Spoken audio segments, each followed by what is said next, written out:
How to buy IMHPC token. Now before we start, this is not financial advice. I'm not professional or economic expert. Before investing in any project that you find on my channel, please do your own research.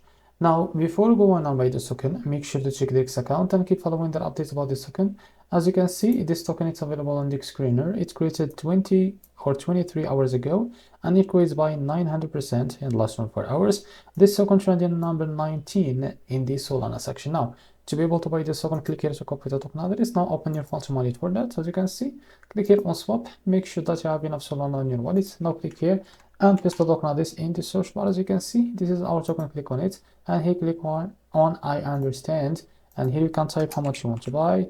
So here you will be able to see how much you receive, as you can see next to that token. As you can see, to be able to select the provider, click on pricing, click on provider, select Jupiter for example, click on apply. Now go back and here click on swap, and you will be able to redact the Jupiter provider page to be able to buy this token. So this is how to buy IMHPC token. If you found this video helpful, please like and subscribe. See you next video.